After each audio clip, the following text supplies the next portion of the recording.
Welcome back. It's Sid from Hunter and Chavy Investments. Unfortunately, I've been a victim of loan fraud. So I'll tell you the 4 steps you need to do to protect yourself when somebody takes a loan out under your name. Statistically, according to Housing Wire, there's 27.3% to 22.6% loan fraud going on with personal loans and mortgage loans. So they're saying in 2022, 1 out of 131 mortgages are fraudulent. There's a lot of that going on. If you haven't already, you're getting these text messages from local banks, from Amazon, from Best Buy, saying that confirm your delivery. We have charged an account to your bill. Please call us if this is not correct. And so you've seen that. That's what's happening. Make sure you stick all the way to the end, because if you don't implement all these 4 steps, it's not going to protect you at all as far as your identity and the loan application that they've taken out under your name. For my situation, it was a $14,000 personal loan. The person tried to apply for a personal loan in a different state. I live in the Northeast, so it was declined because of my credit history.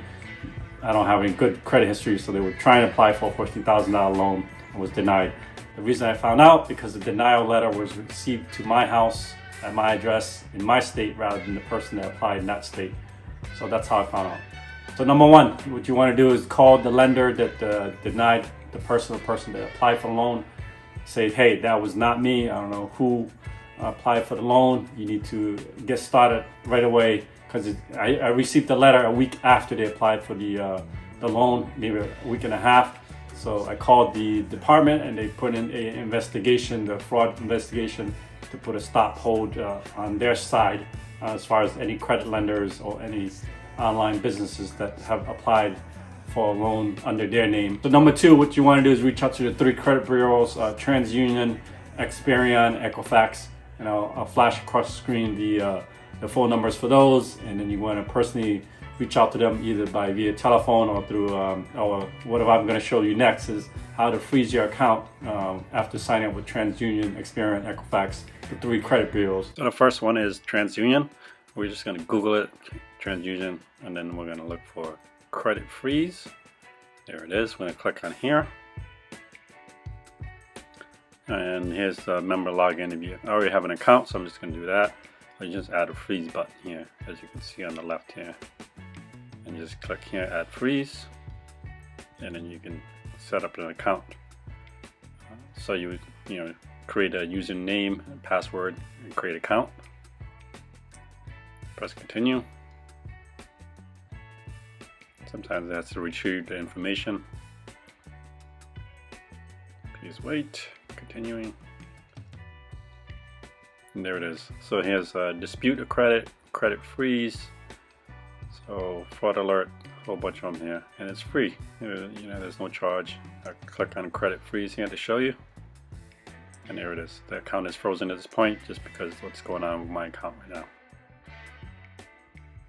So next one's Experian. So you can see here we create a free account, no credit card required. So you can, because I'm an account, I can sign in, but sign up for a free account here, and everything is free. You don't have to get charged on those credit cards. So anyhow, I'm going to sign in and then sign to my account. And there it is. It's Experian credit unlocked right now, and the account is frozen. So that's how you do for Experian.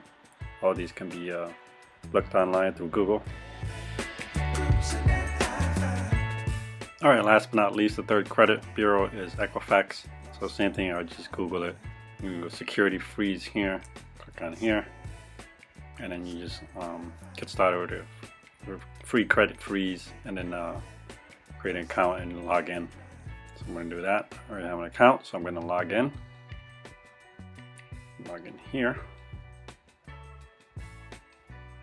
and then credit freeze here. Click on that, and then what my status at this point. So manage a freeze, and what a security freeze means, so it explains everything, and that's it. Pretty easy, and then you can unfreeze at any time. So the 3rd step is you want to go to stopfraud.gov. So it's run by the FBI, Federal Bureau of Investigation. They have a whole list of, as you can see on the screen here, a whole list of which you can pick and choose what kind of fraudulent or loan application that the person has tried to put underneath your name. So you want to click on them, notify them, that way they can investigate the organization that have approved the loan or kind of make things better as for the next person. Last one's number 4. What you want to do is call your local police department. They may have you come in and fill out a police report depending on the situation. For my situation, it wasn't approved, so the loan never went through, so no damage to my part, but damage as far as identity theft. So they took down my name in an affidavit that saying on that particular day I reported a loan application that was placed and applied for using my name. That way everything's logged in. So what's the best way to protect yourself? There's credit monitoring, which is more passive than aggressive, from Business Insider here of 2023. It looks at editor's pick was Aura, and then Identity Force here that they offer at paid price to monitor your credit and then send you notification through email or text message saying that there's been some kind of inquiry into your credit history. So a couple of free ones here. You got Experian, Credit Karma, and then Capital One CreditWise, another one that's also free and available to just monitor your credit, be it through text message or email. All right, I hope you enjoy those 4 steps that protects you, your family. So if this happens to you, you can refer back to this video. If this video has brought you some value information that you can utilize either for yourself or your loved ones, go ahead and hit the like button. And then if you haven't already, subscribe to the channel. If you like videos like these, helping you save money and cost savings, either fixing your house, fixing your car, fixing your credit, or even looking at finances for 401ks, go ahead and subscribe to the channel. I'll see you next one.